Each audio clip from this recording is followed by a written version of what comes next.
Assalamualaikum warahmatullahi wabarakatuh. Halo teman-teman semua, perkenalkan nama saya Mifadwi Hananindia dari kelas Ekonomi Syariah 5B. Pada kesempatan kali ini, saya akan memaparkan salah satu materi dari satu mata kuliah yang sedang saya tempuh, yaitu fikih muamalah mengenai akad transaksi pada dana pensiun syariah. Video ini sebagai salah satu syarat untuk memenuhi tugas penilaian akhir semester.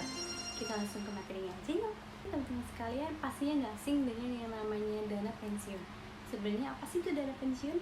Dana pensiun sendiri adalah salah satu badan hukum yang mengelola dan menjalankan salah satu program yang memanfaatkan atau yang menjanjikan manfaat untuk masa yang akan datang atau pada saat nanti kita pensiun loh. Nah, contoh dana pensiun ini itu sebenarnya ada beberapa, tapi akan aku sebutkan yang familiar yang bisa kita dengar aja ya. Yang pertama itu ada yang namanya dana pensiun pemberi kerja atau DPPK, yang dibentuk oleh perusahaan yang berskala besar atau memperkerjakan banyak karyawannya. Jadi DPPK ini itu biasanya diberikan oleh perusahaan kepada karyawannya yang bersifat, perusahaan itu yang bersifat besar, kayak PT-PT yang sudah terkenal kayak gitu. Terus yang kedua itu ada dana pensiun lembaga keuangan atau DPLK. Yang ketiga ada dana pensiun syariah. Dan yang keempat, jaminan hari tua atau jaminan hari tua ini biasa mungkin dulu kita kenal itu dengan jam sospek.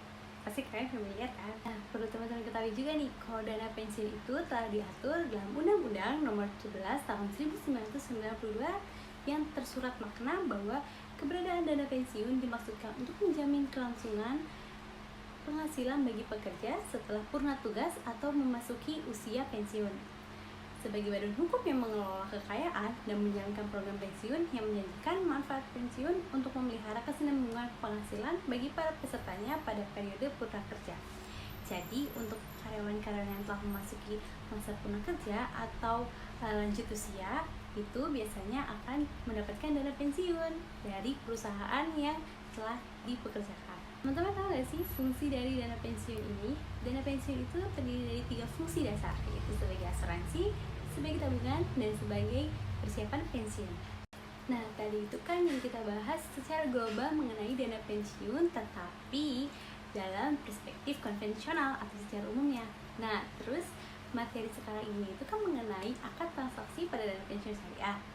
Lalu dana pensiun syariah sendiri itu apa sih? Dana pensiun syariah adalah dana pensiun yang dikelola dan dijalankan berdasarkan prinsip syariah, yakni bebas dari unsur yang dilarang syariat Islam, seperti riba, riswah, gharar, maisir, dan batil.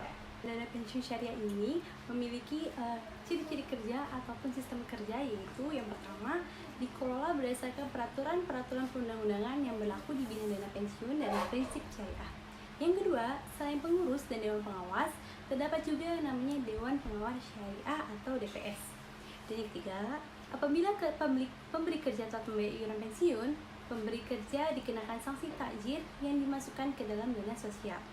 Yang keempat, instrumen investasi yang digunakan tentunya harus sesuai dengan prinsip syariah. Ini dia materi inti yang perlu banget kalian ketahui, yaitu ada 6 akad yang biasa digunakan dalam transaksi dana pensiun syariah, yaitu yang pertama, hibah bisyar.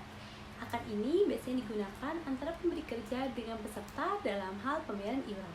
Yang kedua, hibah muqayyadah yang digunakan untuk pemberi kerja dan peserta dalam hal pembayaran iuran juga. Yang ketiga, wakalah biasanya digunakan antara pemberi kerja atau peserta dengan dana pensiun yang menyelenggarakan program pensiun berdasarkan prinsip syariah. Yang keempat, wakalah bil ujrah yang digunakan antara pemberi kerja atau peserta dengan dana pensiun yang menjalankan program pensiun berdasarkan prinsip syariah. Ini sama aja dengan wakalah yang tadi ya. Yang kelima itu ada mudharabah, digunakan dana pensiun yang menyelenggarakan program pensiun berdasarkan prinsip syariah dengan manajer investasi. Dan akad yang terakhir adalah akad ijarah yang digunakan dana pensiun untuk menyelenggarakan program pensiun berdasarkan prinsip syariah dengan aktuaris, bank kustodian, penasihat investasi, dan atau akuntan publik. Nah, tentunya dana pensiun syariah ini berbeda dengan dana pensiun konvensional, di mana dikelola berdasarkan peraturan-peraturan perundang-undangan yang berlaku di bidang dana pensiun. Kepengurusan hanya terdiri atas pengurus dan dewan pengawas. Nah, itu kalau tadi dana pensiun konvensional. Tadi materi singkat dari saya mengenai akad transaksi pada dana pensiun syariah. Kurang lebihnya mohon maaf, semoga kalian bisa sama-sama belajar. Assalamualaikum warahmatullahi wabarakatuh. Dah.